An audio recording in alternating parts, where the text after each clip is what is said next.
বিশ্বকাপে কাঁপছে বিশ্ব। ফুটবল উন্মাদনায় মেতেছে এই গ্রহ। সামনে ২০ তারিখ পর্দা উঠবে শত কোটি মানুষের আকাঙ্ক্ষার এই আয়োজনের। তবে বাংলাদেশে সব উন্মাদনা ছাপিয়ে প্রতি বছরই যে বিষয়টি আলোচনার শীর্ষে থাকে তা হলো ব্রাজিল আর্জেন্টিনা। কিন্তু কেন? বাংলাদেশে গত এক দশকে ক্রিকেটের সাফল্যে ফুটবলের প্রতি মানুষের আকর্ষণ কমেছে। তবে ফুটবলের প্রতি এখানকার মানুষের আগ্রহ কমতে থাকার সবচেয়ে বড় কারণ বাংলাদেশের আন্তর্জাতিক ফুটবলে তেমন কোনো অর্জন না থাকা। কিন্তু তারপরও ফুটবলের প্রতি মানুষের ভালোবাসা যেন মনের কোণে একটা বিশেষ জায়গা দখল করে আছে। মাঝে মধ্যেই যার প্রমাণ মেলে, গ্রাম পাড়া বা মহল্লা ভিত্তিক ফুটবল খেলা হলেও দর্শকের দল নেমে আসে। আর বিশ্বকাপ ফুটবলের সময় এই আগ্রহ বেড়ে যায় বহুগুণ। ভালো লাগা থেকে তৈরি হয় উচ্ছ্বাস, উন্মাদনা। তবে দুঃখের বিষয় হলো বিশ্বকাপ ফুটবল নিয়ে এই আবেগ, উচ্ছ্বাস আর উন্মাদনা কখনো কখনো নোংরামিতেও পরিণত হয়। বিশেষ করে আর্জেন্টিনা ব্রাজিল নিয়ে যে দ্বন্দ্বের সৃষ্টি হয় তা অনেক সময় বড় বড় শত্রুতার ঘটনাকেও হার মানায়। নিজ দেশে যেন জাতি বড় দুটি ভাগে বিভক্ত হয়ে যায়। এই খেলাকে কেন্দ্র করে মারামারি, লাঞ্ছিত করা, এমনকি খুনাখুনি পর্যন্ত হয়ে থাকে। এছাড়া সামাজিক যোগাযোগ মাধ্যমে আক্রমণাত্মক, কুরুচিপূর্ণ, অশ্লীল মন্তব্য তো আছেই। ইতিহাসে সর্বপ্রথম ব্রাজিল আর্জেন্টিনা মুখোমুখি হয় ১৯১৪ সালে। তাও সেটা আর্জেন্টিনার ঘরের মাঠে। সেবার ৩-০ গোলের জয়ে শুরুর হাসি হেসেছিল আর্জেন্টিনা। সেই সাথে সর্বশেষ দেখায়ও ব্রাজিলের মাঠে ১-০ গোলের জয় আর সারার গল্পে আর্জেন্টিনা এগিয়ে থাকলেও ভেতরের ম্যাচগুলোর পরিসংখ্যানে ব্রাজিলের জয় জয়কার। দ্বৈরথে সবচেয়ে বেশিবার জিতেছে ব্রাজিল, ৪৪ বার। সবচেয়ে বড় ব্যবধানের জয়ও ব্রাজিলের, ৬-২। এবার আসি প্রতিবেশী দুই দেশের দা কুমড়ো সম্পর্কের শুরুটা নিয়ে। শুরুটা ঠিক কত সালে তা নির্দিষ্ট করে বলা না গেলেও মাঠের সম্পর্কে বেশ কিছু শক্ত নজির তো দেয়া যায় ব্রাজিলিয়ানদের উদ্দেশ্যে। এ নিয়ে হাই হট্টগোলের মাঝেই গোলশূন্য ড্র হয় ম্যাচটা। বিপত্তিটা বাদে এক্সট্রা টাইমে। আর্জেন্টিনা ২-০ গোলে এগিয়ে যাবার পর একটি গোল বিতর্কিত দাবি করে মাঠ ছাড়ে ব্রাজিল দল, তাও আবার শেষ বাঁশি বাজার আগে।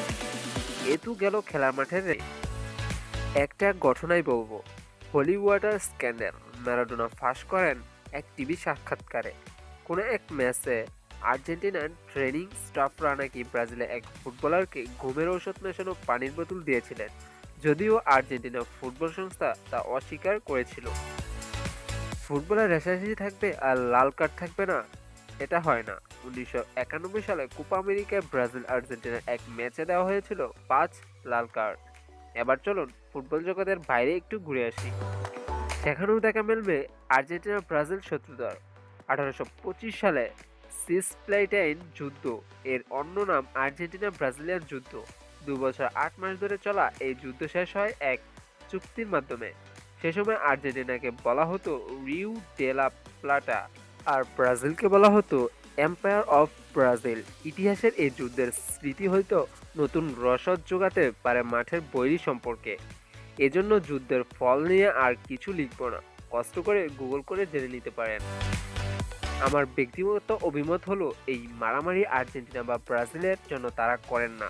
এই দ্বন্দ্ব নিজের পছন্দ বা ইচ্ছার বিষয়টিকে প্রাধান্য দেওয়ার জন্য। আমরা যেটাকে ইগো বলে থাকি, যা একটি মনস্তাত্ত্বিক বিষয়। ব্রাজিল আর্জেন্টিনার প্রতিদ্বন্দ্বিতা শুধু বাংলাদেশে নয়, ফুটবল জগতে এ দুটি দলই জনপ্রিয় এবং চিরপ্রতিদ্বন্দ্বী হিসাবে পরিচিত। কিন্তু এই দুটি দেশের লোকেরা মিলেমিশেই খেলা উপভোগ করেন। তারা নিজেদের মধ্যে বড় ধরনের দাঙ্গা হাঙ্গামা করেছেন এরকম উদাহরণ নেই। তাছাড়া আর্জেন্টিনা ব্রাজিল নিয়ে আমাদের দেশে যে ধরনের নোংরামি হয় তা বিশ্বের আর কোনো দেশে হয় কিনা আমাদের সন্দেহ রয়েছে। কিছু নাম, কিছু কিংবদন্তি জড়িয়ে আছে আর্জেন্টিনা ব্রাজিলের এই ফুটবল অবহে। Pele, Rivellino, Cafu, Ronaldinho, Ronaldo, Zico থেকে নেইমার। এই তো ব্রাজিল। আর মুদ্রার ওপিঠে ম্যারাডোনা, ফিউল, Zanetti, Kempes, Moreno, Batista, Di Stefano থেকে মেসি। এই হলো আর্জেন্টিনা। হয়তো এর থেকেও বেশি কিছু। একটা সময় পেলের কারণে ব্রাজিল আর ম্যারাডোনার কারণে আর্জেন্টিনার খেলাই দেখা হতো। বাংলাদেশের টেলিভিশনে বিশ্বকাপ দেখানোর পর থেকে টানা ৫টি বিশ্বকাপ আর্জেন্টিনা ও ব্রাজিলের দাপট থাকার কারণেই এই সমর্থক গোষ্ঠী তৈরি হয় ও এই দুই দলের সমর্থকদের মধ্যে একটা দ্বন্দ্ব তৈরি হয়। কখনো এটা খুনসুটির পর্যায়ে থাকলেও মারামারির মতো গুরুতর ঘটনাও ঘটেছে বাংলাদেশে। কাউকে জ্ঞান দিতে চাই না, শুধু সবার কাছে অনুরোধ করতে চাই, আসুন আমরা সবাই মিলেমিশে বিশ্বকাপের খেলাগুলো উপভোগ করি। খেলা নিয়ে সমালোচনা যদি করতেই হয় তবে গঠনমূলক সমালোচনা করি, খেলাকে খেলা হিসেবেই দেখি। তো এই ছিল আমাদের আজকের ভিডিও। আর আমাদের চ্যানেলে নতুন হলে অনুরোধ থাকবে চ্যানেলটি সাবস্ক্রাইব করার জন্য। আর ভিডিওটি ভালো লাগলে লাইক শেয়ার করতে একদমই ভুলবেন না। দেখা হচ্ছে অন্য কোনো ভিডিওতে, ততক্ষণ পর্যন্ত সবাই ভালো থাকুন। আল্লাহ হাফেজ।